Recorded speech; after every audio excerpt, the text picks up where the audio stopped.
কেন্দ্রীয় বঞ্চনার দাবিতে ৪৮ ঘণ্টা ধর্নায় বসেন তৃণমূল সুপ্রিমো মমতা বন্দ্যোপাধ্যায়। ধর্নার প্রথম দিনই মমতা বন্দ্যোপাধ্যায় ঘোষণা করেছিলেন টানা ১৩ তারিখ পর্যন্ত কেন্দ্রীয় বঞ্চনার দাবিতে তৃণমূল কংগ্রেস এর কর্মসূচি।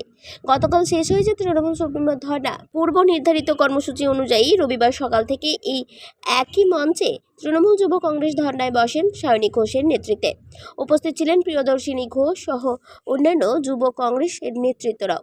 ২১ লক্ষ বকেয়া টাকা দেওয়া হোক।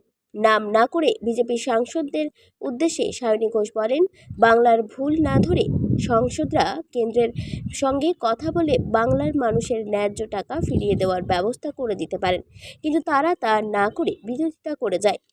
২০,০০০ কোটি টাকা সেন্ট্রাল লিস্টটা না বানিয়ে ১০ লাখ টাকার সুদ না পড়ে ১.৫ লক্ষ টাকার বুক পকেটে পেন না রেখে বাংলার মানুষের ন্যায্য দাবিগুলো দিয়ে দিন। কারণ আপনাদের কাজ হচ্ছে মানুষের সেবায় নিয়োজিত থাকা। আপনাদের মুখগুলো এমনিতেও এত সুন্দর না যে শুধু মুখ থেকে ভোট দিয়ে দেবেন। সুন্দর হলে তাও আমরা ভাবতে পারতাম একজন যে আরে মুখটা সুন্দর দিয়ে একটা ভোট দিই, কিন্তু সেইভাবে তো ভোট হয় না।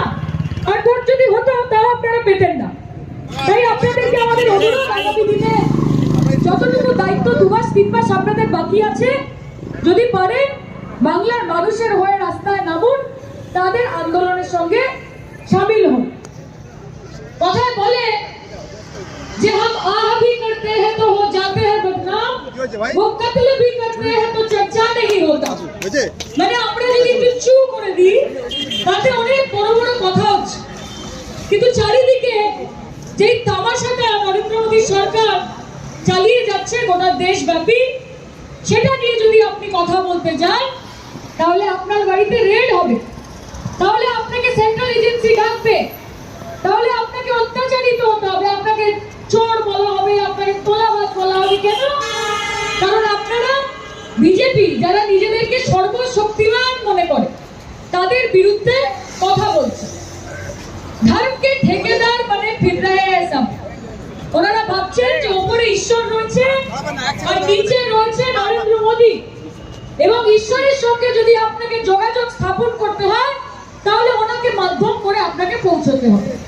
आप धर्म के ठेकेदार ना बने, आप धर्म के पहरेदार बने, इसमें हमें कोई फर्क नहीं पड़ता। কিন্তু আমরা মনে করি যে ধর্ম যার যার নিজের, কিন্তু উৎসব সবার। আমরা মনে করি ঈশ্বরের স্থান নিজের মনের মণিকোঠায়। আমি মনে মনে ঈশ্বরের পুজো করব এবং বাইরে মানুষের সেবা করব, সেটাই আমার ধর্ম, সেটাই আমার কর্ম। আমার নেত্রী আমাদের সেই শিক্ষায় শিক্ষিত করেছে, আমাদের নেত্রী আমাদের সেই দীক্ষায় দীক্ষিত করেছে যেটা বলে যে তু হিন্দু বনেগা না মুসলমান বনেগা, ইনসান কি औलाद है इंसान बनेगा। প্রথমে মানুষ হতে হবে, তারপরে ধর্ম আসবে। যাই হোক, আজকে খুব সুন্দর সুন্দর বক্তব্য আমাদের যুব সংগঠন থেকে সবাই রাখছে।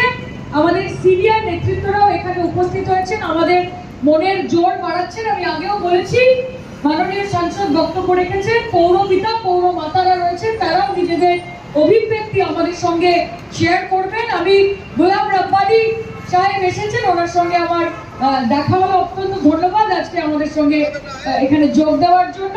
বাগমুন্ডির বিধায়ক এখানে রয়েছেন সুশান্ত, সবাই বক্তব্য রাখবে। কিন্তু আপাতত ৩৬ নম্বর ওয়ার্ডের পৌরপিতা শ্রী সচিন সিং, ওনাকে বলবো একটুখানি আমাদের উদ্দেশ্যে একটু ঝাঁঝালো বক্তব্য রাখবেন। Bureau report 99 news Bangla.